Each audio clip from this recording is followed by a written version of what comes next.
बिस्मिल्लाहिर्रहमानिर्रहीम। Welcome back. Lecture 40 control procurement और chapter 12 है प्रोक्योरमेंट मैनेजमेंट। प्रोक्योरमेंट को लेके आपको कोई भी क्वेश्चन है, कोई भी क्वेश्चन या कन्फ्यूजन, किसी कोई भी क्वेश्चन हो तो आप मुझे ईमेल कर सकते हैं यहाँ पर। प्रोक्योरमेंट अब कंडक्ट के बाद हम कंट्रोल पे आए। कंट्रोल मॉनिटरिंग एंड कंट्रोलिंग का जैसे नाम से ही ज़ाहिर है, control means monitoring and control का फेज़ प्रोसेस है ये कंट्रोल का। तो जिस तरह हम प्रोजेक्ट के अदर फेजेस को, अदर प्रोसेसेस को हम कंट्रोल करते हैं, इसी तरह प्रोक्योरमेंट को भी हमने कंट्रोल करना है। इसके इनपुट टूल, टेक्निक, आउटपुट, की पॉइंट्स हम अभी डिस्कस करते हैं। देखें, कंट्रोल में, मॉनिटरिंग एंड कंट्रोल में क्या होता है, जैसे हमने शुरू से इस पे बात की कि जो हमने प्लान किया है उसी को हम मेक श्योर करते हैं कि एग्जीक्यूशन में वही काम हो जो हमारी कमिटमेंट हुई है, जो चीज़ हुई है।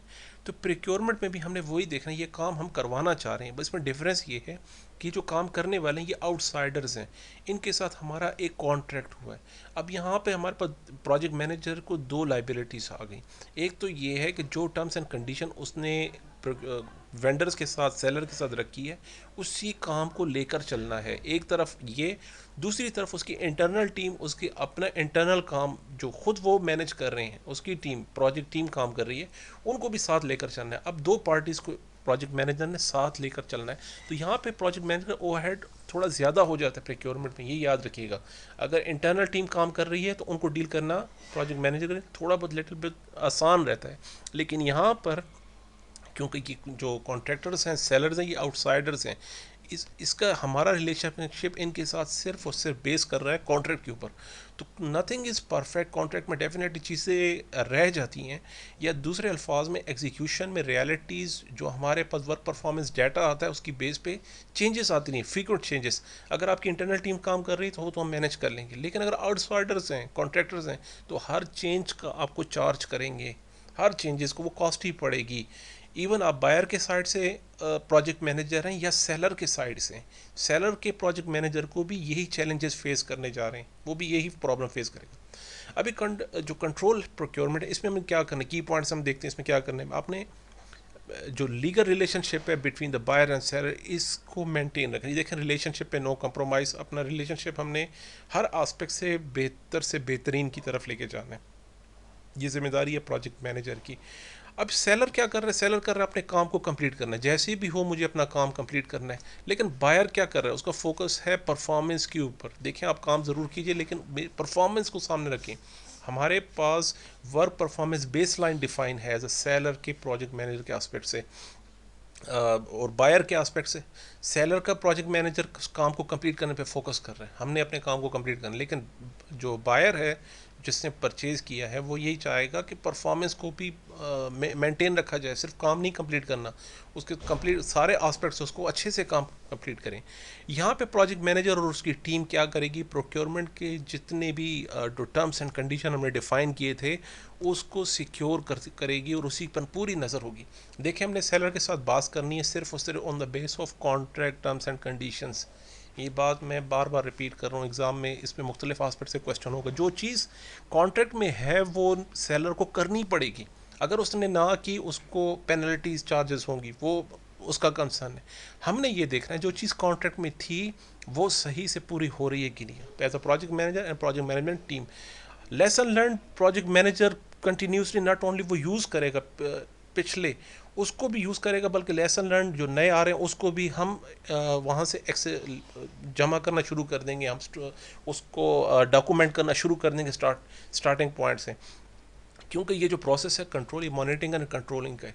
मॉनिटरिंग एंड कंट्रोलिंग में हमारे पास जो रियल फैक्ट डाटा आता है वो इंपॉर्टेंट चीज़ है प्रोजेक्ट मैनेजर के लिए। और प्रोजेक्ट मैनेजर ये कोशिश करेगा कि जो पुरानी गलतियाँ ही थी, पुराने जो इश्यूज आए थे हमारे पिछले प्रोजेक्ट मैनेजर के साथ, वो दोबारा री ऑकर ना हो, रीटेक ना हो जाएं। हमने यहाँ पे डेफिनेटली चेंजेस आ रही हैं, तो चेंजेस हमने इंटीग्रेटेड चेंज कंट्रोल प्रोसीजर से लेके चलना है। लेकिन एक चीज़ याद रखिए कि आपके जो प्रोजेक्ट की चेंजेस हैं उसका चेंज कंट्रोल प्रोसीजर डिफरेंट है, और प्रोक्योरमेंट का जो चेंज कंट्रोल प्रोसीजर है वो डिफरेंट होता है, वो प्रोक्योरमेंट और लीगल डिपार्टमेंट देखती है। इसे याद रखिएगा, चेंजेस अगर आपके प्रोजेक्ट की हैं उसका प्रोसीजर तो हमने बहुत डिटेल से डिस्कस कर लिया पिछले लेक्चर में, हम कंटिन्यूसली इस पर बात करते आ रहे हैं। लेकिन अगर आप प्रोक्योरमेंट से रिलेटेड कुछ चेंजेस आती हैं, उसके लिए फिर यहाँ पर इस पॉइंट पे हम बात करेंगे इस पे। यहाँ पे अब दूसरा पॉइंट क्या है कंडक्ट में, project will use the milestone list base line to confirm the progress as plan. हमने वेरिएंस एनालिसिस कंटिन्यूसली करना है, जिस तरह मैं बता चुका हूँ कि हमारे पास ऑलरेडी स्कोप, कॉस्ट, स्केजल सब सारे बेस लाइन डिफाइन है, माइलस्टोन डिफाइन है। आपने कोशिश करना है अपने कॉन्ट्रैक्टर्स को, सेलर को उसी पर अलाइन करके लेके चलिए, उसको उसी उसी लाइन पर लेकर आइए कि या हमारा प्रोजेक्ट कुछ इस तरह चलेगा। आप अगर अपने स्टाइल से चलेंगे तो ये डेफिएट कर जाएगा। तो बेहतर ये है with the help of negotiation, with the help of good relationship. देखिए अच्छे रिलेशनशिप से आपके बहुत सारे मसले आसान हो सकते हैं, आपकी ज़िंदगी आसान हो सकती है। याद रखिएगा, एक बंदा अगर खुश दिली से, अपनी खुश दिली से खुद अपनी तरफ से आपके साथ कोऑपरेट या फेवर करना शुरू कर दें तो कितनी अच्छी बात, बहुत सारे काम आपके लिए आसान हो जाएंगे। लेकिन अगर आप सख्ती करेंगे, अपने रिलेशनशिप को ठीक नहीं रख रहे, आप उसको आपका बॉसी बिहेवियर है, आपका इंस्ट्रक्टिव बिहेवियर है, डिक्टेटर बिहेवियर है, करो तुम्हारा पैसे लिए तुमने, किस बात के पैसे लिए, इस तरह की बात है, ये चीज़ आपकी रिलेशनशिप को डैमेज करेगा और आप ही के लिए मुश्किल हो जाएंगी। तो हर बात के लिए फिर डॉक्यूमेंटेशन, हर बात के लिए कॉन्ट्रैक्ट को सामने लेकर आना, फिर ये हेक्टिक हो जाएगा दोनों में, प्रोजेक्ट मैनेजर को, from seller side, from buyer side. तो हमने अपने काम को लेकर चलना है बहुत ही आसान तरीके से, अच्छे तरीके से, और हमने डैमेज नहीं करना अपने सेलर के जो कंसर्न है, उसको डैमेज मत कीजिएगा। रिक्वायरमेंट डॉक्यूमेंट को सामने रख रहे हैं, हमारी मेन रिक्वायरमेंट्स क्या थी, जो हमने स्कोप मैनेजमेंट प्लान में, स्कोप जो knowledge area, scope management plan का नॉलेज एरिया, उसमें हमने बहुत डिटेल से इस पर बात की हुई है। तो उन्हीं रिक्वायरमेंट को सामने रखेंगे और उसी को मीट करने की हम कोशिश करेंगे।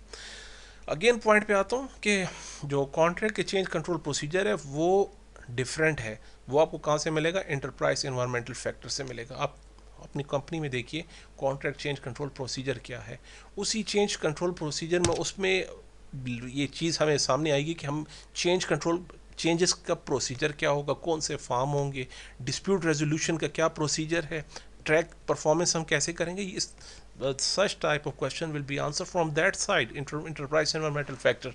यहाँ पे आके हमें उसके आंसर मिलेंगे। अगर प्रोक्योरमेंट से रिलेटेड हमें चेंजेस करनी है तो उसका क्या प्रोसीजर है, तो उसका आंसर आपको मिलेगा इंटरप्राइज एनवायरमेंटल फैक्टर से। परफॉर्मेंस रिव्यू किए जाएंगे क्योंकि अभी एग्जीक्यूशन शुरू है। आपके जो आपका कंस्ट्रक्टर है, आपका जो सेलर है, वो आपके काम को बनाना शुरू कर दिया, उसने काम शुरू कर दिया, तो शुरू से आखिर तक हम परफॉर्मेंस रिव्यू करेंगे। यहाँ पे इंस्पेक्शन होगी आपकी साइड से, बायर की साइड से। हम इंस्पेक्शन कर रहे हैं, सेलर अपने पॉइंट ऑफ व्यू से इंस्पेक्शन करेगा। ऑडिट होगी, जैसे हमने कहा था कॉस्ट एम्बर्समेंट केस में, आपको कम्प्लीटली ऑडिट करना है अपनी कॉस्टिंग को। अगर कॉस्ट आप सफ़र कर रहे हैं तो डेफिनेटली ऑडिट भी आप करेंगे। अनवैल्यू एनालिसिस किया जाएगा, इस पर हम बात कर चुके हैं। ट्रेंड एनालिसिस किया जाएगा, फर्दर ये कॉस्ट किस तरफ जा रही है, अवेलेबल इंफॉर्मेशन को सामने रखते हुए फ्यूचर में क्या होने जा रहा है, इसे कहते हैं ट्रेंड एनालिसिस। कन्फ्लिक्ट्स आ रही हैं, कितनी आ रही हैं, किस बेस पे आ रही हैं, क्या सोर्स है, जो रेजोल्यूशन का क्या प्रोसीजर है, ऑलरेडी हम डिफाइन कर चुके होंगे, उसको हम मैनेज करेंगे। यहाँ पे अब कन्फ्लिक्ट्स को हम मैनेज कर रहे हैं। यहाँ पे हम क्लेम्स को एडमिनिस्ट्रेट करेंगे, क्लेम्स आएंगे उसको देखा जा रहा है। कॉन्ट्रैक्ट इंटरप्रिटेशन, जो बात हमने कॉन्ट्रैक्ट में लिखी थी उसी को फॉलो किया जा रहा है। यानी अब कुछ का मतलब कुछ और तो नहीं लिया जा रहा, हमारे एंड से कुछ और मतलब था, सेलर के एंड से कुछ और मतलब, ऐसा तो कोई कन्फ्लिक्ट नहीं होता। बाज़ औक़ात हो सकता है कि बायर का प्रोजेक्ट मैनेजर कॉन्ट्रैक्ट के टर्म्स कंडीशन को सही से नहीं समझा, वो सही से नहीं समझा, इसलिए कुछ कन्फ्लिक्ट ऑफ इंटरेस्ट या इस टाइप ऑफ के, या हम कह सकते हैं मिसअंडरस्टैंडिंग क्रिएट हो रही है। तो इस चीज़ को हम टैकल करेंगे। जो हमारे पास प्रोसीजर डिफाइन हुए हैं, मोस्टली कन्फ्लिक्ट रेजोल्यूशन टेक्निक्स के थ्रू हम इसको हैंडल करते हैं। दूसरी चीज़ देना, आप चेंज रिक्वेस्ट आएंगे हमारे पास, डेफिनेटली डॉक्यूमेंट अपडेट होंगे, जहाँ पे रियल डाटा आएगा वहाँ पे चेंजेस ज़रूर आएंगे, ये याद रखिएगा। एग्जीक्यूशन के प्रोसेसेस और मॉनिटरिंग एंड कंट्रोलिंग प्रोसेस का आउटपुट मोस्टली चेंज रिक्वेस्ट और अपडेट्स रहता है।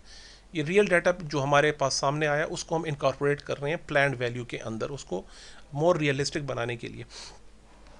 अब हमारे पास क्लोज प्रोक्योरमेंट का प्रोसीजर देखें, दो चीज़ें, एक है प्रोजेक्ट क्लोज, एक है फेज क्लोज, एक है प्रोक्योरमेंट क्लोज। तीन चीज़ें हैं। क्वेश्चन को, एग्ज़ाम क्वेश्चन को अच्छे से रीड कीजिए कि वो किसकी बात कर रहा है, प्रोजेक्ट क्लोज की, या प्रोक्योरमेंट क्लोज की, या फेज क्लोज की। तीन चीज़ें होती हैं। तो तो याद रखिएगा, एक ही प्रोजेक्ट में मल्टीपल कॉन्ट्रैक्ट्स हो सकते हैं, प्रोक्योरमेंट हो सकते हैं।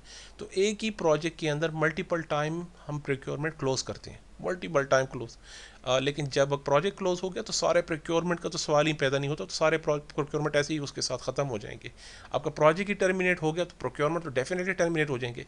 लेकिन अगर प्रोक्योरमेंट टर्मिनेट होता तो मे बी इस पे प्रोजेक्ट पे आपको कोई फ़र्क ना पड़े, आप उसको फर्दर असाइन कर दें उस टास्क को आगे किसी और पार्टी के साथ। तो इन पॉइंट्स का बहुत ख्याल रखिएगा जब आप क्वेश्चन अटेम्प्ट करते हैं। यहाँ पर क्लोजर प्रोसीजर में हम क्या कर रहे हैं, देखिए प्रोडक्ट वैलिडेशन जो चीज़ हमने डिफ़ाइन की है वही हमें मिल रही है। प्रोक्योरमेंट नेगोशिएशन, कोई हमारे पास डिस्प्यूट्स हैं, कुछ प्रॉब्लम, कुछ क्वेश्चन स्टिल आंसर नहीं हुए, उसे हम फाइनलाइज करेंगे यहाँ पर क्लोज प्रोसीजर में। फाइनेंशियल क्लोजर्स होंगे, audit of procurement procedure, audit of procurement procedure not the costing. याद रखिए हमने जो प्रोसीजर डिफ़ाइन की है और ये प्रोक्योरमेंट के लिए वो कितना इफेक्टिव है। यहाँ देखिए फोकस हमारी प्रोक्योरमेंट प्रोसेस पर है, not the costing and like that. हमारे उस एस्पेक्ट से ऑडिट नहीं हो रहा। प्लीज, मैं project manager as a project manager हम प्रोक्योरमेंट प्रोसीजर का ऑडिट कर रहे हैं। इसमें यार कोई चीज़ मिस तो नहीं हो गई थी कि नेक्स्ट टाइम के लिए हमारे लिए लेसन लर्न हो जाए। कुछ डॉक्यूमेंट में कोई ऐसा पॉइंट, हमारा फॉर्मेट ठीक नहीं था, हमारी लैंग्वेज ठीक नहीं थी, बहुत टेक्निकल लैंग्वेज मैंने मेंशन की थी, इसलिए उसको बार बार क्वेश्चन रेज हो रहे थे मेरे सेलर साइड से। तो जो चीज़ आपको लेसन लर्न हुई है उसका ऑडिट करें और उसको अपडेट करें अपने रिकॉर्ड्स के अंदर। फाइनल कॉन्ट्रैक्ट परफॉर्मेंस रिपोर्टिंग यहाँ फाइनलाइज करेंगे, लेसन लर्न करेंगे, प्रोक्योरमेंट फाइल्स को आर्काइव करेंगे, उससे सेव किया जाएगा। And storage of procurement record, drawings, creating all the documents आपको डिलीवर कर दी जाएंगी। रिटर्न ऑफ प्रॉपर्टी जो भी जो यूज़ हो रहा था मटेरियल या इन्वेंट्री या मशीनरी, या बायर की थी या सेलर की थी उसको रिटर्न कर दिया जाएगा at the closure of procurement. अब प्रोजेक्ट मैनेजर की इस प्रोक्योरमेंट में जो रिस्पॉन्सिबिलिटी है उसको डिस्कस करते हैं कि हम प्रोजेक्ट मैनेजर से क्या, यहाँ तक जो चीज़ें हमने डिस्कस की हैं कंडक्ट प्रोक्योरमेंट में जो चीज़ें, इसमें मोस्टली प्रोक्योरमेंट के एक्सपर्ट्स काम करेंगे, यहाँ पे आपको हेल्प करेंगे, ज़्यादातर हेल्प आपको वहाँ से मिलेगी। लेकिन फिर प्रोजेक्ट मैनेजर क्या करेगा, प्रोजेक्ट मैनेजर से प्रोक्योरमेंट में क्या हम एक्सपेक्ट कर रहे हैं। देखिए उसने काम करना है इंटीग्रेशन पर। प्रोजेक्ट प्रोक्योरमेंट के जितना चेंज रिक्वेस्ट आ रही हैं, डॉक्यूमेंट है, उसको अपने प्रोजेक्ट में इंटीग्रेट करना है, उसको एब्जॉर्व करना है, उन चेंजेस को, उन जो टर्म्स कंडीशन थी उसको अपने प्रोजेक्ट के अंदर एडजस्ट करना है। कॉन्ट्रैक्ट की टर्म्स एंड कंडीशन को अच्छे से समझ लेना है। बाद में अगर आपको समझ नहीं थी कॉन्ट्रैक्ट में, इसमें तो सेलर की गलती नहीं है ना, आपका बायर का प्रोजेक्ट मैनेजर है, उसको कुछ चीज़ समझ नहीं आई और उसने साइन कर दिया कॉन्ट्रैक्ट पर, फिर लेटर ऑन फिर आप ये एक्सक्यूज़ नहीं कर सकते मुझे इसका मतलब नहीं पता था, मुझे तो किसी ने बताया नहीं था, हम मेरा तो उसके साथ कंसर्न नहीं था। और लेकिन जब साइन हो गए फिर all these are lame excuses, फिर आप क्लेम नहीं कर सकते यार मुझे पता नहीं था। अब आप शुरू से ही एज अ प्रोजेक्ट मैनेजर सारे टर्म्स एंड कंडीशन को समझ लें और देखिए उसकी ज़रूरत है कि नहीं आपके प्रोजेक्ट में, ये चीज़ आपकी जिम्मेदारी है। दूसरी चीज़, make sure the contract contents all scope of work, and देखें स्कोप ऑफ वर्क जो statement procurement statement of work में लिखा था वो मोस्टली प्रोक्योरमेंट एक्सपर्ट उसको मेक श्योर करेंगे जो आपने काम कहा था वो हमने करवा लिया। लेकिन प्रोजेक्ट मैनेजमेंट से रिलेटेड जो टास्क थे वो आपने देखने हैं, जैसे मीटिंग अटेंड करनी थी, रिपोर्टिंग करनी थी, AVM अर्न वैल्यू मैनेजमेंट आपने टास्क उसको साइन किया था, सेलर को आपने देखना है, आपने रिपोर्ट करना है, आपने मीटिंग अटेंड करनी थी, कम्युनिकेशन को देखना था। ये सारे मसले प्रोजेक्ट मैनेजर ने देखना। प्रोक्योरमेंट वालों को इसकी इतनी समझ नहीं होगी यार, ये तो प्रोजेक्ट का काम तो आपको देखना था ना। तो प्रोजेक्ट मैनेजमेंट के टास्क प्रोजेक्ट मैनेजर की रिस्पॉन्सिबिलिटी होगी in case of procurement.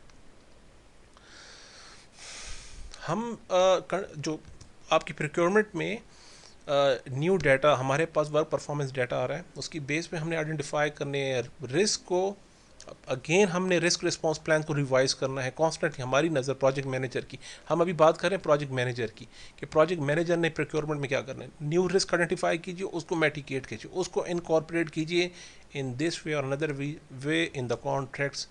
Risk को अवॉइड करेंगे। प्रोजेक्ट मैनेजर के लिए बहुत अच्छा टूल है कॉन्ट्रैक्ट कि हम अपने रिस्क को ट्रांसफ़र कर देते हैं या मैटिगेट कर देते हैं या अलाउ कर देते हैं अपने सेलर की तरफ, यार इसका अब आपने ध्यान रखना है। तो उसको कॉन्ट्रैक्ट में किस तरह लेकर आएंगे उसका प्रोसीजर आपको पहले से पता होना चाहिए कि हम किस तरह उसको एडजस्ट करते हैं। टेलरिंग करेंगे कॉन्ट्रैक्ट को, जिस तरह मैंने बताया कुछ चेंजेस को अगर आपने इनकॉर्पोरेट करनी है, project unit needs past time miss हो गई थी तो उसको आपने उसके अंदर एडजस्ट करवाना है प्रिक्योरमेंट के साथ, और जो कॉन्ट्रैक्टर्स हैं उनको साथ बिठा के हमने नई चेंजेस को उसमें इनकॉर्पोरेट कराना है। स्केजल ठीक है। दूसरी चीज़ बात यह है कि अपने स्केजल को एडजस्ट कीजिएगा। प्रिक्योरमेंट डेफिनेटली काफ़ी टाइम लेता है, प्रिक्योरमेंट में ठीक ठाक टाइम लगता है, जो कि प्रोजेक्ट मैनेजर को शुरू में नहीं पता था, लेकिन प्लानिंग में जब प्रिक्योरमेंट की बात आई तो उन्हें पता लगा यार 1 मंथ तो सिर्फ सोर्स सिलेक्शन में लग जाएगा, सेलर सिलेक्शन में लगता है 1 मंथ, वो तो मैंने एडजस्ट ही नहीं किया प्लान में। तो आपने देखना है ये प्रोक्योरमेंट का प्रोसीजर आपने कहाँ से शुरू करना है, जहाँ से मतलब 1 महीने पीछे से आपको लेकर जाना होगा। कहने का मतलब ये कि आप अपने स्केजल को अकॉर्डिंगली एडजस्ट कर लीजिए, ये जिम्मेदारी है प्रोजेक्ट मैनेजर की। कॉन्ट्रैक्ट नेगोशिएशन में प्लीज़ प्रोजेक्ट मैनेजर ज़रूर इन्वॉल्व रहिएगा, अपने रिलेशनशिप उसके साथ अच्छे से बेहतरीन से रखिए शुरू से आखिर तक। मैंने जैसे बात की, ये आप ही को फ़ायदा होगा इसका। प्रोजेक्ट की इंटेग्रिटी को मेंटेन करना भी प्रोजेक्ट मैनेजर की जिम्मेदारी है, उसके कॉन्फिडेंशियल आस्पेक्ट्स को, उसके जो इंटेलेक्चुअल राइट्स हैं, इंटेलेक्चुअल कॉन्सेप्ट्स हैं, इंटेलेक्चुअल प्रॉपर्टीज़ हैं, उन सब चीज़ों को प्रोटेक्ट करना भी प्रोजेक्ट मैनेजर की जिम्मेदारी है। जनाब, make sure the all the work in contract is done. ठीक, दूसरी बात यह है कि प्रोक्योरमेंट स्टेटमेंट ऑफ वर्क में जो चीज़ें डिफ़ाइन हुई थी वही उसी पर काम हो रहा है या नहीं, ये भी हमने साथ साथ देखना है। अच्छा, work with procurement manager to manage changes to the contract, इस पर हम बात कर चुके हैं। चेंजेस आपने जो लेकर आनी है उसको प्रोक्योरमेंट मैनेजर के साथ मिलकर उसको अपने प्रोजेक्ट के अंदर, प्रोजेक्ट मैनेजमेंट प्लान के अंदर एडजस्ट करवाइए। Don't ask that is not included in contract. देखिए ये जैसे मैंने बताया कि आउटसोर्स है आपका प्रोजेक्ट, हम काम लेना चाह रहे हैं, तो बेसिक पॉइंट होगा कॉन्ट्रैक्ट का। तो जो चीज़ कॉन्ट्रैक्ट में नहीं है उसको रिक्वेस्ट ना कीजिए, जो चीज़ अवेलेबल है उसको हमने उसी को सामने रखना, उसी को लेकर चलना है। तो ऐसी चेंजेस फिर डेफिनेटली हमें नुकसान होता है, दोनों तरफ से फिर प्रॉब्लम बन जाएगी। Thank you so much. ये थे हमारे कंडक्ट प्रिक्योरमेंट के कुछ पॉइंट्स, इंपॉर्टेंट पॉइंट्स।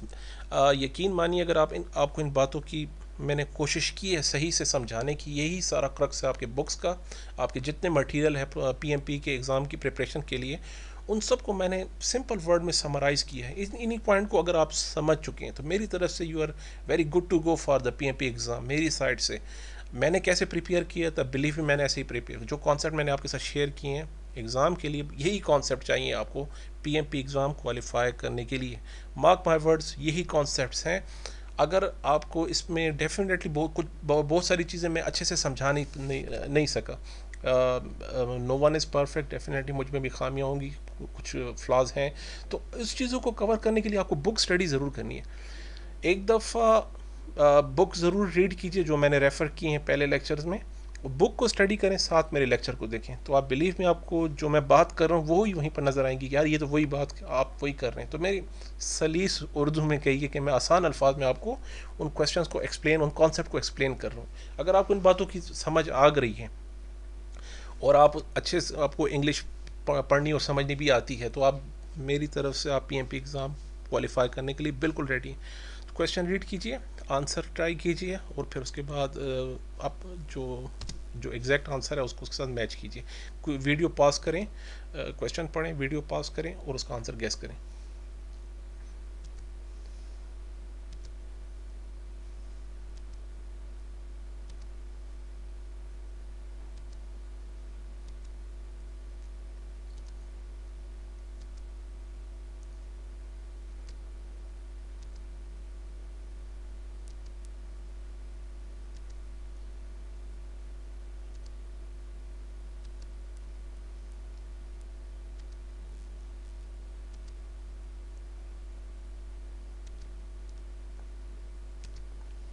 जनाब थैंक यू सो मच। ये था हमारा प्रिक्योरमेंट मैनेजमेंट। होपफुली आपको समझ आ गई होगी। अगर इससे रिलेटेड कोई क्वेश्चन है, कोई क्यूरी है, कमेंट्स में दीजिए, मेरी ईमेल कीजिए, इंशाल्लाह मैं आंसर ज़रूर करूँगा। Thank you so much. Allah हाफिज़।